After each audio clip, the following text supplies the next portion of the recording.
misaotranao misafidy manaraka ny fandarana solanga eto amin'ny vaovao 24/7 miraba tompoko vavy manaona tompoko lahy araka nefa nambara tamintsika ary mino fa nandrasantsika mihitsy dia ry zareo avy ao amin'ny Gen Z no vahintsika amin'izany Erzo N. Mirabanao Erzo. Dia mbola faly miarabanao zokilamana joary ary miarabantsika rehetra any an-tokantrano izay manaraka ny fandaharana. Elaela zany no nitady an'izany hoe olona avy amin'ny Gen Z iteny zany zao vao hita fa taiza fa ahoana fa maninona ny tsy miteny fa iny andalana dia tsisy fikarakarana io ianao io mpitondra teny ianao Eny tompoko. Ya iza ny nanendry anao hitondra teny ny Gen Z. Araka ny zavatra tokony ho ambara moa zany aloha mety misy fanazavana momba ny Gen Z. Misy le Gen Z Madagasikara izay misy ana iny zany ataoko hoe entité ray manokana. Misy le génération Z le tena teraka tamin'le génération dia misy le mouvement Gen Z eo no nanambaranay karazana entité any tanora rehetrarehetra. Za dia mpitondra teny Gen Z Madagasikara. Na tonga nampitondra teny aloha dia teny Irana ary adihevitra be satria ampiseho tarehy ianao ataoko hoe mitondra olana ho an'ny fianakaviana zany mitondra olana ho an'ny namana satria mise en danger de ma personne mihitsy ilay izy sady mise en danger ho an'ny ray aman-dreny. Vis-à-vis an'iza mise en danger anao? Ny zavatra nisy tamin'ireny fotoana ireny dia vao nandeha ilay fanambarana dia efa nahazo fampitahorana tamin'ny fitondram-panjakana menace de mort mihitsy moa zany ary koa ny olana ray naparitaka hoe mpiaraka amin'ny fitondrana efa saika niara-ny erisetra koa tamin'ireo tanora dikan'izany hoe anatin'ny zavatra roa zany zany madio nefa enjehan'ny olona samihafa tena ankavalona zany nandritra ny ataoko hoe 12 andro 13 andro teo findrafindra trano foana ary isaorako ireny namana izay nandray ana reny satria nanampy ana tamin'izany. Tamin'ny fotoana inona zany Erzo no nitranga? Nanomboka ny 9 ny volana septambra. Taorian'le 25 zany le nanomboka iny. Nisy an'le fanambarana nataoko iny le ratadidinareo ny ariva nanao fanambarana ny Gen Z tamin'izay nahitana ny tarehako voalohany dia tao aoriany Saïda izay tsy napoizina moa fa raha malala so ny ray loasa tsy lozana izay mamara efa mifona kosa le ry fifonana ve moa tsy atao fa ataoko hoe enoina aloha fa ny fahamailona tsy maintsy misy foana. Andraso aloha alohan'ny zao endrika eo zao zany tena manamarika hoe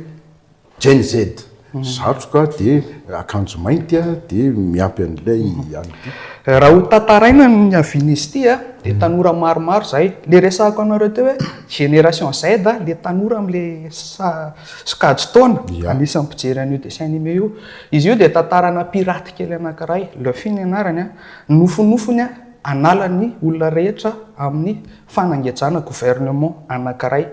Zay no nofonofony. Ny identitéany izay tena trésor dia ilay satroka. Iny zany tena narova mafy hoe ty ny identitéako. Dia zay no safidianana gasy moa zany resaka resanao zany sa sonofo zay le hoe le manqué le fille One Piece ozy ny fitenenany tambajotra eny dia nanana satroka zay izy ny anazy moa chapeau de paille fa napetraka ay zany mahamalagasy hoe io ny identité atsika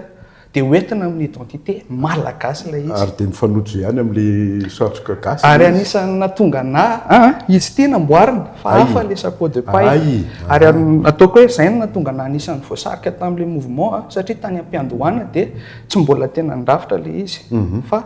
misy an'le logo le satroka dia resy lahatra hoe andao fa zao ny fotoana fanovana. Fa ty sary natao lapatro ty manahirana Erzo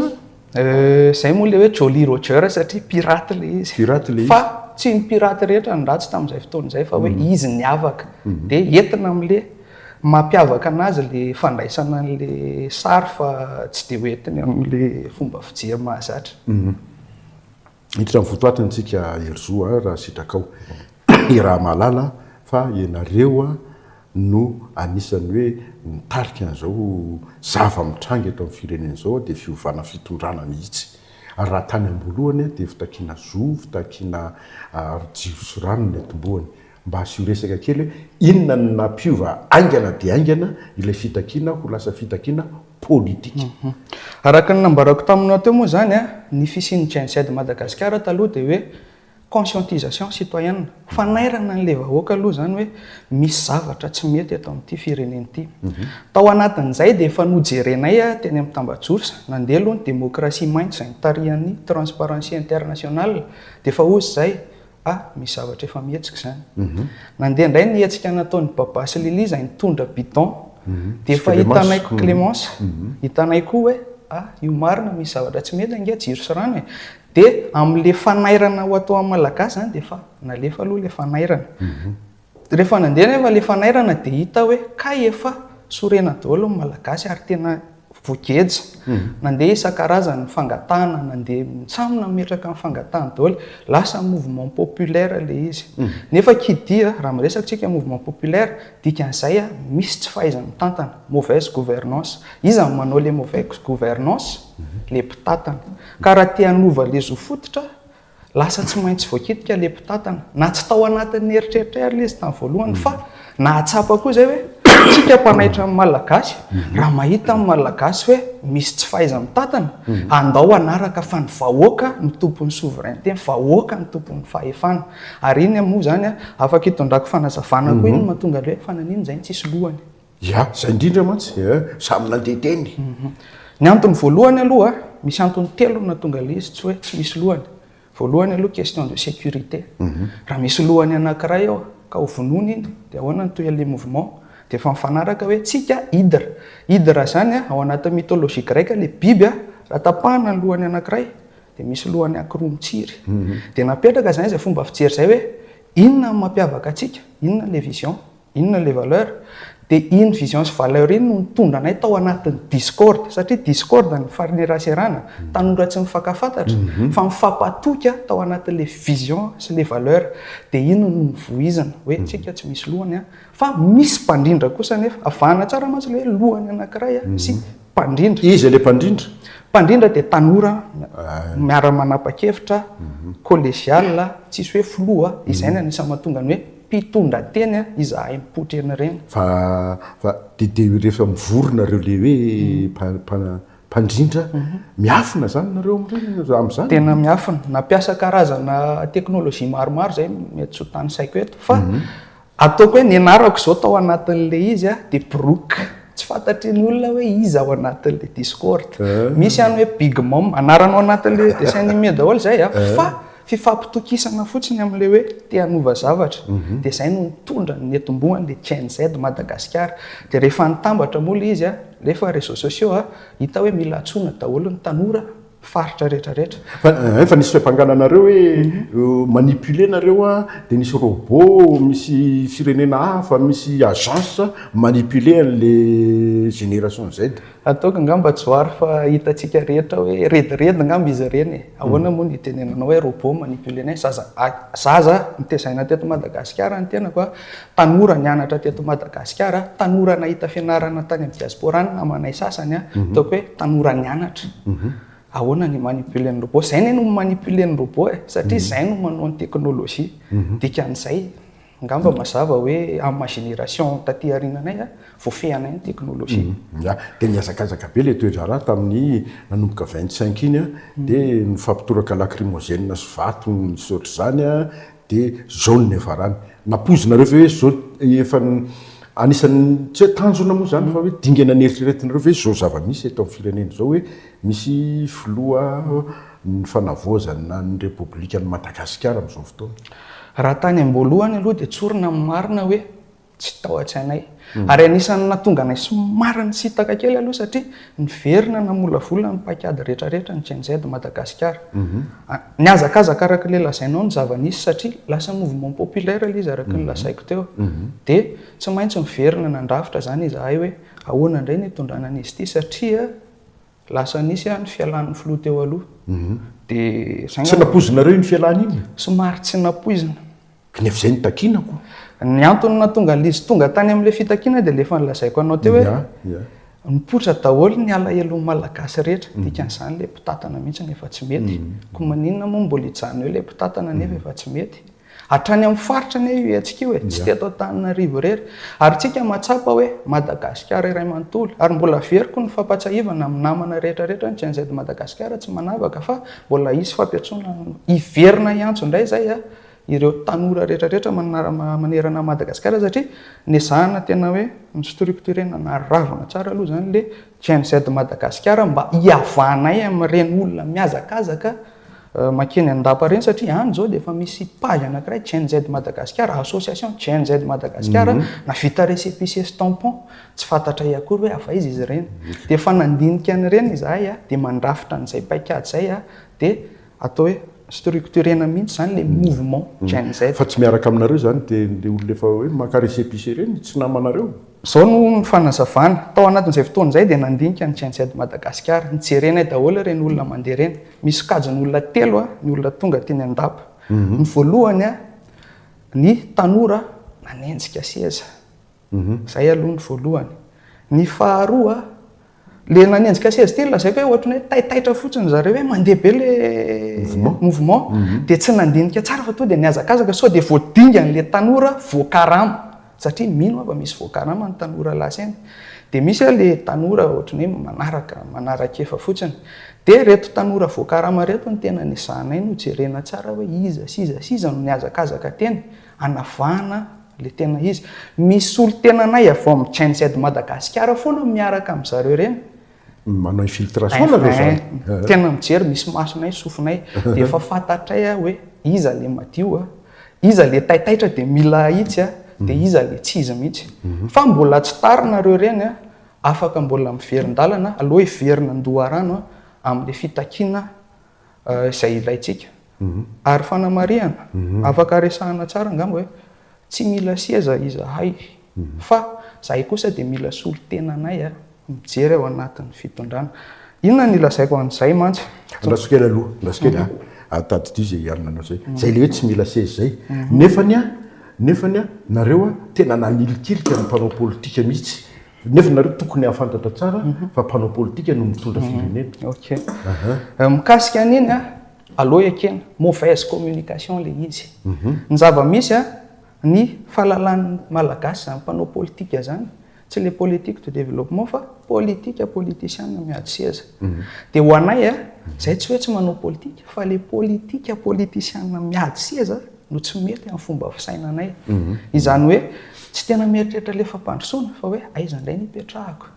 dia reny mpanao politika ireny no ahilikay le ataoko hoe le fomba fisainana le ahilika fa tsy le personnage politique zay no tonga nay niantso avy hoe iza le personnage politique fa le message moa hitanao niazakazaka be le toetra raha ataoko hoe sarotra amin'ny olona ny andray le message satria be dia be koa le pejy mipotra sotra zany dia sahirana ny olona mandray ary nisy nanankenanay mihitsy moa fa manino nareo manilika mpanao politika kanefa ny ary zay any manao politika ihany efa nenay politique de développement zay le antony dia toizy le resaka anao teo le hoe mikasika le seza afangaron'ny olona koa le hoe génération Z le salantaona sy le mouvement Gen Z Madagasikara tahaka ny tenako manokana zao Gen Z Y millénial raha le salantaona ny resahana ahoana zany aza voakefa Gen Z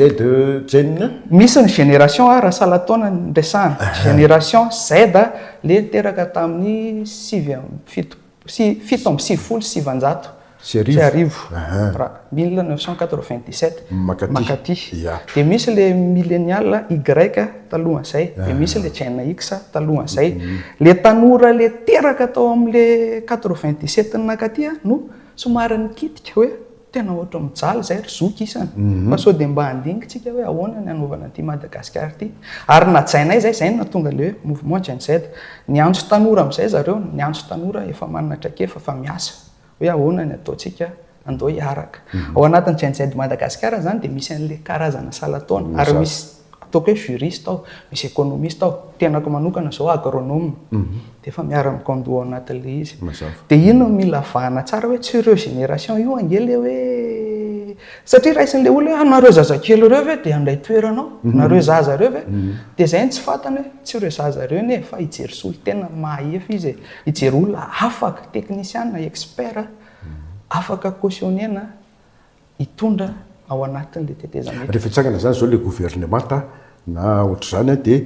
mangataka nareo hiditra anaty cabinet sa angataka hoe ho directeur général na directeur hoe mba misy olo-tenanareo anatin'ireny ministère reny ny zava-misy aloha dia tsara raha misy olo-tenanay foana ary zay no angatanay fa kosa averina mpitondra fanjakana matoa zay nangataka hoe aleo fampiresahana dia misy antony zava-misy ane zao hoe tsy ny fampiresahana taminay mazava io resaka PM io jereo fa manomboka manetikitika malagasy ahoana ny safidianana PM ataoko hoe misy casserole misy zavatra tsy mazava dia omena tsiny ve zahay raha sanatry hietsika indray ampidina an-dalambe mety iverina nareo raha ny zava-misy ankehitriny ka tsy misy ny fifampiresahana dia mbola hanetana ny malagasy zay kosa nefa tsy hanao le hetsika hoe animba ny ekonomia na animba mivarotra fa mety hoe ho cadrena tsara le hetsika asio fotsiny hoe maro anisany le vahoaka mbola manontany tena hoe fa ahoana marina le fitondrana ka eto dia manetana ny fitondram-panjakana hoe asio le fifampiresahana asio le concertation miresaka ianao le gouvernemanta tsy haiko hoe mbola metraka fanontaniana venao sa afaka toizako ny ao amin'ny CNZ nametraka mazava fa raha misy ny olona tonga eo amin'ny gouvernemanta voalohany aloha tokony olona tsy hirotsaka ho fidiana amin'izay fifidianana manaraka no miakatra eo satria lasa fangalaram-bolana eo amin'ny toerana io faharoa tokony olona manana paikady mazava jereny ny contrôle ny CNZ sy ny miara-miasa aminy hoe misy indicateur mazava ve key performance indicateur ozy ny fitenenana rehefa manao suivi évaluation dia misy an'le hoe milestone isa-telo volana jerena isa-kenim-bolana jerena faharitana tsara zany le paikady ohatra ministeran'ny angovo nangatahana teo hoe ahoana ny jiro sy rano omeo anay ary le paikady zay ne tsy hoe mitady le seza dia anao an'io tsy voatery hoe manampahaizana amin'izany zay fa manana saina kosa zay ahazo hoe ty zavatra ty kosa mba logika dia omeo anay le izy raha mandinika le izy raha ohatra ministra tsy avy aminay eo tsy ho cautionner fa zay anolotra fa ministra ho atolotra kosa dia fa asianay fifanarahana mazava koa hoe tia ane le tanjony misy organe de contrôle eo avy amin'ny mouvement CNZ anara-maso ary no angatahana amin'ny président hoe ahoana ny ametrahana ane ona Herzo azo lazaina ve zany hoe force de pression mihitsy zany zao nareo incontournable ve nareo amin'ny raharam-pirenena fahitanao azy raha antsika mahita reny ngamba fa maro ny ezaka nanetsika olona fa tsy nisy navita dikan'izay manana ny heviny ny tanora manana ny andraikiny tena zay lazainao zay mihitsy hoe force de proposition tsy mpanonga-panjakana fa force pression ara ny teneniko teo pression moa zany mba tsy lazako hoe dictature mitady anao dictature nareo hoe rehefa tsy mitovy aminay dia lasa ndray zay mantsy le ataokanao hoe force de proposition izahay dia ouvert amin'ny discussion fa kosa fantatray hoe tia misy lamy manankiray zay mety atsara ny zavatra dia eo ny fifanakalozana eo ny ahafahana mandamy ara-dalàna hoe tiany no atao hoe efa namboatra zay feuille de route ihany ny antony mbola tsy namohanay an'izy tsy mipresentenay an'izy tany amin'ny président dia aminay vahoaka ny tompony souveraineté hozarainay amin'ny vahoaka aloha zany ho ampahafantarinay amin'ny Madagasikara ray manontolo ny chartanay sy ny feuille de route roviny zany no ivoaka tsy maintsy ho ambara aminareo miandalana eo satria ao anatin'ny famola volana tanteraka sy ny famarana anazy zay ankehitriny karaha tsy mitovy hevitra amin'ny président Mikaël Renirina le hevitra reo dia ahoana malagasy araka ny teneniko anao tsy ny hevitry président sy olo tena mbahoaka fa hevitry ny vahoaka nge zay mantsy ny zavatra natiako azavaina hatramin'izay matetika ny malagasy rehefa misy olona ohatra ny ka tamin'ny andron'ny Ravalomanana sy Andriamatoa Andrinirina Rajoelina ato Andrinirina Rajoelina olona ray sady manakarama izy mitarika vahoaka eto Ravalomanana olona ray ao aoriana ny vahoaka miady izy avy eo dia izy mahazo seza fa ny anay io le vahoaka aloha dia tia le fitondrana ato zay manohana vahoaka hoe ohatra vahoaka nareo ane le tompon'le fahefana fa tsy le olona alainareo aloha io fahefana io diovina ny rafitra rehetra atao madio ny rafim-pifidianana safidio amin'izay le olona atokisanareo isolo-tenanareo safidio le constitution mety aminareo eny nazanona tsy zany manam-pahatonga an'izay manao nandray ny fahitanao PM ny resansika teo le premier ministre fa ny fifandraisanareo na ny fahitanareo ny colonel Mikaël Renirina aminay manokana aloha zany mety aminareo ve izy raha ny zava-nisy sy ny zavatra hitantsika dia niaro ny vahoaka kolonel. Raha ny fomba fijery avy ety ivelany dia olona mahitsy kolonel. Fa ny fanontaniana mipetraka ny maro zao dia hoe sao dia mba le assemblée nationale kosa raha ny lasa mifehy anazy ao ary mametraka fanontaniana izahay hoe tena mbola solom-bavam-bahoaka ve reo olona ao amin'ny assemblée reo. Miteny mantsy zareo hoe Irmara, miteny hoe Firaisankina moa ny voalaza hoe nametraka amin'ny prime ministre fa maninona kay prime ministre misy casserole napetra zareo eo. Mbola tena solom-bavam-bahoaka ve? Tena hoe misy casserole tokoa le prime ministre Herzog. Amiko aloha le casserole zatsy zay ahitsiko marina aloha zay tsy hoe manao diffamation sanatria manendrikendrika fa le casserole resahako hoe misy zavatra mivoaka ataoko angamba fa misy olona teknisianina ndraha ho apotranao eo tsy sary mihitsy hoe mifandray tamin'ny mpanao politika ary na mifandray tamin'ny mpanao politika ary. Ohatra ny tenako zao raha mijery ianao mbola tsy ahitanao sary eny aminany ankoatran'le Saïd atao arinako hoe miaraka amin'ny Rajoel na miaraka amin'ny Free FM na miaraka amin'izy ary mbola miandry hoe isy ve zay. Dia ohatr'izay le tiako lazaina aminao zay le casserole. Ya dia mifery Herzog zao ity fitantanana firenena ity raha nivoaka ny ordre constitutionnel isika dia nahitangano. Inona no olana raha ohatra ka hoe mbola eo le assemblée dia mampiatra ny zavatra rehetra voalaza ny lalam-panorenana. Tsy mety aminareo mihitsy zany rehetra zany. Ny zava-misy aloha zao joary misy karazany le cas zany. Amin'izao fotoana zao tsika ohatra ny ataoko hoe mifangarongaro kely ihany le izy, ohatra ny extra constitutionnel, ohatra ny constitutionnel. Raha iresaka tsika zany aloha hoe aloha resahako le extra constitutionnel. Araka le fanontaniako anao teo hoe raha za manokana mijery ny resahan'ny vahoaka izay Gen Z mijery ny resaky ny vahoaka, mametra-panontaniana aloha ny vahoaka hoe tena mbola solon-tena ny ve reo solom-bavam-bahoaka reo, mametra-panontaniana ho iaho. Dia za te hiteny an'le solom-bavam-bahoaka hoe nareo ve mbola matoko hoe lanin'ny vahoaka? Ka noho izany inona moa ny olana? Raha miverina fidinina nareo, raha vana ny assemblée, raha olona matoko tena ny solom-bavam-bahoaka fatany fa mbola ho tafaverina eo izy satria mbola ho vidim-bahoaka izy. Dia izay no teneniko hoe on les met au défi hoe mahasavy hoe zareo ampiseho hoe tena mbola solom-bavam-bahoaka majoritaire ohatra ny Irmara andao hiverina fidin'ny vahoaka satria le vahoaka ny souveraineté. Raha izay ny zava-misy dia tokony hipetraka ny assemblée constituante dia ao miara-manapaka. Tsy misy akanavaka ny assemblée constituante na zareo mpanao politika ary afaka makao. Ao miaraka mamolavola zany hoe inona indray ny constitution hitondrana n'ity firenena ity, inona ny anaovana ny CENI efa mametra-panontaniana ny vahoaka hoe madio ve raha mbola hirafitra io ny entina ny manao fifidianana verina amin'ny taloha ihany tsika. Dikan'izay zay aloha zany ataoko hoe extra constitutionnel. Raha anaraka ny constitution itsika zay efa misy amin'izao fa anaty zany efa somary tsy manaraka kely ngamba ny ilazako azy tokony isy tsy haiko izay anarany aloha na CES na assemblée constituante fa tokony fanindran-dalana io amin'ny assemblée nationale izay tapaka mivoaka ato dia makany amin'ny assemblée légiférena.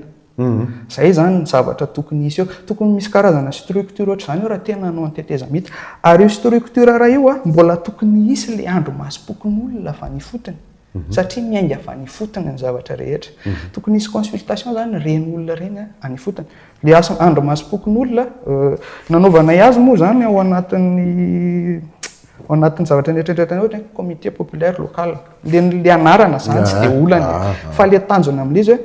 sady fakakevitra reny no mpanara-maso ny fotony satria nahoana avany no hivoaka le fanararotana ny harem-pirenena dia tokony afaka hita zany. Rehefa vita indray reo rafitra reo tokony manana rafitra ny Gen Z ato anilany tsy ao anatin'ilay fitondrana fa misy rafitra anankiray tena mpanara-maso contrôle manana pouvoir de sanction satria anara-maso le gouvernement hoe aiza le KPI key performance indicator. Dia ireo olona ireo efa nahita koa zay mandefa eny amin'ny tambazotra eny ny olona hoe tokony asiana le gardien de la révolution le olon-tsotra zany. Vonona izahay ara-iasa amin'ireny olon-tsotra ireny satria révolution le nisy allo marina izy gardien. Tena hoe rafitra ohatr'izay zany tokony ho hita eo raha ny fomba fijerinay fa io moa zany phase zéro ny atsoina azy hoe tsy maintsy mbola isy fifampiresahana. Mihaino an'izany zao compliqué ihany le zavatra. Roa taona neny resaka Herzog ty fitondrana teteza mihitsy ity vita ao anatin'izay ve zany raha ataoko hoe samy manana le fandraisana ndraikitra ny malagasy rehetra satria firaisan-kina ny fihavanana nisan'ny ao anatin'ny valeur anay dia tokony ho vita satria toetsainany io raha mahitsy ny fomba fijerintsika rehetra tena hoe makany amin'le fanovana tsy tokony hanahirana le izy zany proposition nentinareo zany hoe anangana CES andromasom-pokon'olona resaka contrôle ny gouvernement io ihany ny assemblée io ihany mebe dehibe ne zany ny androm-panjakana indray marina mihitsy zay maro ny androm-panjakana raha ny sitraponay aloha hoe raha mavita le député manapirofo hoe na tsy eo amin'ny toeran'io ary izy mbola vafety efa miaina ray aloha zany fa tadio aloha fa raha hipetraka io CES io dia tsy fandanim-bola no atao ena fitetavan-tseza indemnité de session satria tsy sezany eny ilaina ao mitetezamita fa fanarenany raha misy ny gouvernemanta jerena le prioritaire ohatra angovo fampianarana mbola tsy ho tany saika eto satria tsy maintsy mbola ifampiresana fa ny angovo sy fampianarana aloha tsy azo hidivirana dia ny sosialy ao amin'izay zany no jerena hoe tsy maintsy miaina ny budget-mpanjakana jerena hoe aiza le tena lahara-pahamiana mety fonctionnement fotsiny ny sasany avy eo dikan'izay zany tsy maintsy io ny teneniko hoe tsy vita moramora io ary malagasy mila maharipery lavaka enina amby 10 taona zao no totofana kanefa raha mahay miara-miasa hoy aho miova le toetsaina miaraka manototra an'io ny vahoaka ray manontolo tototra zany resaka resahanao zany hoe hevitra zany eto amin'ny solanga ve no voaka zany sa efa mba nifampidinihana tamina entité hafa politika sosialy économique araka ny lazaiko anao teo ny tanora ao amin'ny Gen Z dia tsy le génération Z iny ihany fa ny teneniko hoe misy juriste ao misy économiste ao misy agronome ao ary efa nanao consultation izahay araka le lazaiko teo koa mbola phase 0 io mbola vomivolavolaina le izy fa tsy maintsy mbola isy hoy aho fifampiresahana hiatsona ny tena hoe manam-pahaizana na mpanao politika izy fa hanao politika madio dia tongava manome torohevitra zao ny hitondrantsika amin'ny Madagasikara réconciliation nationale le izy na avy any avaratra na avy any atsimo andrefa na tsinanana asaina amin'izay fotoana izay fa mola volana aloha izay ndresako izay hoe phase 0 manao indray ny hevitrinareo amin'ny GNZ Madagasikara momba ny fihetsiketsehany FFKM ohatrany tsy dia misy fifandraisanareo ve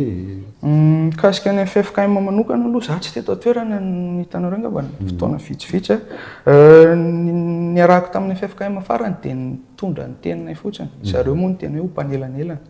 hatreto moa zany izay koa mbola miandrandra hoe tena hompanelanelana tokoa zareo satria tokony hoe fitondram-panjakana sy ny solon-tena ny Gen Z sy izay mpanatrika eo tena miaraka amikandoha amin'le resako anao teo hoe ao aorianan'le phase 0 dia andrafitra tsara hoe zao aneny anaovana an'ity fireneny ity misy manitikitika iverenao kely le fifandraisanareo sy ny colonel Michael Randrendreny manahirana ihany mieritrretra zany ery zo hoe ianareo anisan'ny mitarika an'le tolona dia misy olona ohatrany hoe vokatra le tolona mitondra amin'izao fotoana izao dia nefonareo tsy mifandray akoriny tsy fantatro hoe dia io ary ianao fa misy fandrahonana sady hoe iverina ny an-dalambe zay tsy afa-po mihitsy zany nareo amin'ny zava-misy atao kosa angamba hoe tsy afa-po raha malala fa chef d'état izy amin'izao ary izy tsy dia hoe ny safidy olona fa ohatra ny raisiny daholy tsy fantatra mihitsy koa hoe izy avy le raisiny zay koa moa zany ny etsy andany le nilazaiko anao teo somary mbola nandinika aloha fa natonga nanteny an'iny dia nisy an'le ankizy vavy teo amin'ny tambajotra omaly resaka le hoe gingembre teny avoloa zareo dia ny tena izy hoe tsy niraisy Michael ataoko hoe tanora foana indreny aminay ary mbola ho antsonay foana zareo ao anatin'ny mouvement tsy fantatra ny antony tsy nandraisan'ny président anazy izay koa nefa tsy hoe hiaccusé mety sahirana izy fa mamerina fotsiny izay hoe fifampiresahana mila atao fa raha tsy misy ny fifampiresahana dia ohatry ny PMI dia rehefa tsy hifampiresaka nareo fa forcenao le zavatra tsy maintsy hotesitra ny ny vahoaka na tsy izay ara nitarika ny vahoaka mety hidina ho azy io ohatra le mouvement populaire teo ihany mandeha ho azy io ty fanontaniana akapobe ty sy lalindalina kokoa eryzo le fihetsepo ny tanora fa ity ny firenena no resaky vahoaka malagasy ray manontolo ny resaka misy fihetse-po a manahirana ihany ny miaino anareo ndre zay le mahatanora tsisy fifanomezantsiny le izy a fa takatrareo ve hoe mitondra firenena zany a na ny fifandraisan'ny resam-pirenena na ny fifampitondrany samy malagasy eto a na ny zavatra mitranga any ambanivohatra rehetra any a malagasy daholo zany ary tokony hitovy daholo elako tsiny le fomba fanotaniko takatrareo ve zany zavatra zany amin'izay lafan'izay aloha mety misy ny mahatakatra dia mety misy ny tsy mahatakatra tsy afaka afangaro izay rehetrarehetra fa araka le lazaiko anao teo tsy maintsy mbola isafidy olona mahatakatra ataoko ohatra manokana ny tenako moa zao ny fantatro misy namako maromaro aho tahaka anazy zao a miasa en tant qu'agronome efa nitety amin'ny Madagasikara hitako ny zava-misy any hitako ny mahazo ny ambanivohitra ataoko hoe amin'ny ampahany zany a efa takatro le izy dikan'izay a tsy afaka atambatra ao anatina kovetaray daholo ny fahatakarany tanora afa ny zavatra afaka mafisiko anao a dia ireo tanora eo dia mahatsapa fotsiny hoe misy tsy mety fa efa mijery izy hoe aiza kosa le olona afaka ifanampy anavao an'le firenena ohatr'izay mantsy le izy teo hoe tsy le seza le resaka fa indraindray le lazainao io misy taitaitra le tanora tsy ampandiniana le zavatra ataony fa misy zavatra mihetsika dia ao koa le misy olona voakarama manomena rana mibitsibitsika hoe zao indray atao nefa iny tsy dia tsara loatra lasa dia zay le mbola ezahana rafitra araka ny teneniko anao hoe mbola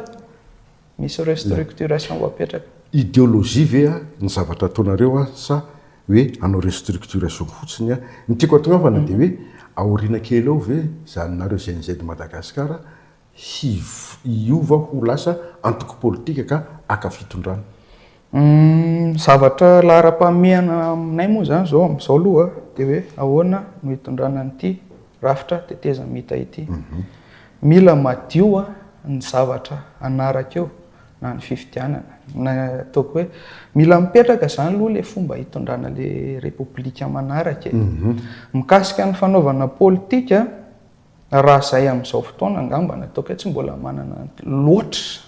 maturité politika raha tsy hoe manana mentor matanjaka be raha ny firesaky ny olona conseil azo avy amin'ny olona hoy aho conseil fa tsy mbola zay hoe raha tena voapetraka reo le fanovana mba hiasurena hoe tena ianapetraka foana le izy mety ho tsara ihany manao antoko politika fa iny moa miankina amin'ny zava-misy eo mety kosa ny hoe raha tena mipetraka le rafitra contrôle ho apetraka ary apetraka mandrakizay mety nizaniza koa nge mpanao politika eo dia ho voafia ao anatin'le rafitra marina zay ka zany ndray maneky an'izay fa matetika nge herzoa ny olona nanao an'le tolona indraindray tsy afaka manohy an'le izy fa lasa n'olo-kafa amina fifidianana le izy dia eo indray nareo mivery ohatra zany tonga dia ame ohatra mandeha zao le tolona dia vita le roa taona na transition dia mandeha ny fifidianana TGV ny tavaverina ny fitondrana dinina indray no ataonareo amin'izay anatin'izay aloha anatin'ny riska daholo zay ary tena marina zay ny tenenako anao hoe le rafitra contrôle aloha tsy maintsy apetraka tsara eo ampandiniana ny priorité aloha tsika zao fa miandalana eo any mety ho hita ny fiovana arakaraka ny fiovana misy eto amin'ny firenena zany ny afahana manao action ray avy eo fa afaka ataonao kosa ny mianticiper hoe efa mamina vina ianao hoe inona mety iseho ary anisan'izay koa nataonay nandritra n'le fotoana nangina kely teo namina vina hoe inona mety iseho efa naanticipena le guerre de leadership isy eo amin'ny tanora sy le fiazakazahany dia efa osy zay hoe eo ny afahantsika mahita hoe iza makaiza dia ahoana ny anticipation donc marina hoe tsy miteny zay hoe tsy anao na anao fa arakaraka ny zava-misy réactivité zany ny eto sy anticipation anisan'ny zavatra resahanareo GNZ Madagasikara indrindrindrindra ny hoe fanovana rafitra inona le rafitra tianareo tena hoe hovaina daholo ve zao zavatra mitrango zao système politique sy administratif sa hoe ahoana ataoko hoe goavana be aloha le fanovana rafitra io tsy ho vita vetivety kanefany tsy maintsy hidirana raha omeko ohatra fotsiny ianao raha miresaka rafitra tsika mety hoe aka voambolana telo ohatra hoe rafim-pampianarana rafim-piarahamonina rafim-pitsarana raha mitena zao hoe simba ny rafim-piaramonina tsy hitatsika le firaisan-kina sy fihavanana amin'izao fotoana eo amin'ny malagasy fananinina any amin'le fanabeazana zany mety misy olana rafim-pampianarana sy fanabeazana nefa miaraka tena mahazo ale fampianarana sy fanabeazana tokony ilainy ve ny zaza malagasy ary tena mitovy lanja ve ny zaza malagasy zanaky ataoko hoe marim-panasa lamba ve miara-mianatra amin'ny zanaky raha tsy vahiny député mitovy ve lanjan'ireo olo ireo mitovy ve ny fahaizana raisindreo fa maninona ny zanaky mari no sahirana ry amin'ny EPP fa maninona ny zanaky raha tsy vahiny ohatra afaka mianatra tsara any koa zany zao le ray ato zany misy ankizy sahirana mety efa bady mihitsy mampalahelo lasa taon'ny sasany hoe foza na le samy malagasy ary mifanaratsy nefa tsy fidiny anazy angeny tao anatin'le rafitra tsy mahay manome anazy an'le fahalalana ao ara mbola mampiady anay amin'izao hoe zanabazanjy an'izay Madagasikara amin'izay Dakatso satria maro ny zanaka diaspora nianatra tany andafy ao anatin'izay Madagasikara rafim-piaramonina zay avy eo amin'izay le fiaramonina rehefa tsy mahazo an'le fanabeazana sy fampianarana tsara mandeha indray mifangalarana mangalatra izy le rafim-pitsarana misy kolikoly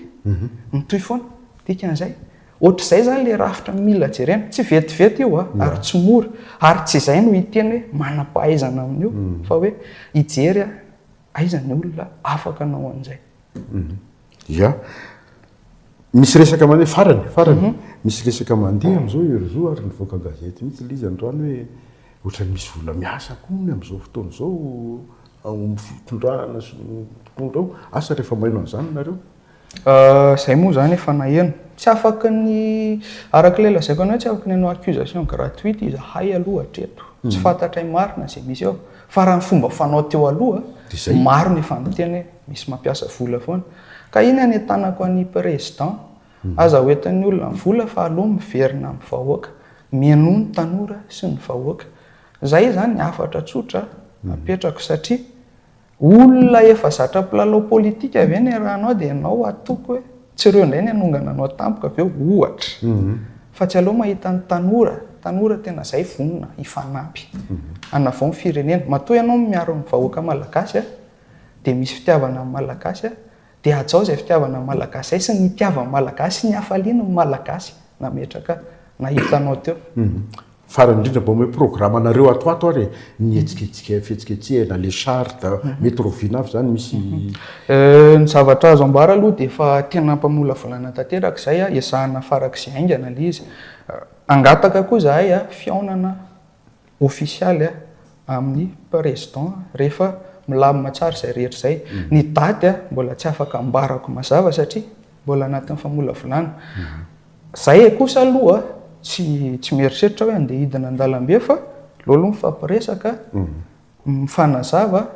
mazava aminay hoe inona marina ny tian'le fitondram-panjakana ho atao ary satria hatramin'izao ny tsy mazava aminay hoe inona ny rafitra eritreretina na hoe aiza ny hitondrana an'le izy fa hoe nommé PM nommé gouvernement nefa izay ary mbola mianana fa ahoana ary zany dikan'izay ny dingana manaraka dia fampahafantarana amin'ny malagasy ny charte sy ny feuille de route-nay rehefa fantatra amin'ny malagasy io fiaonana amin'ny président de la république sotranao mankasitraka ya sotratsika rehetra koa nanaraka hatramin'ny farany veloma tompoko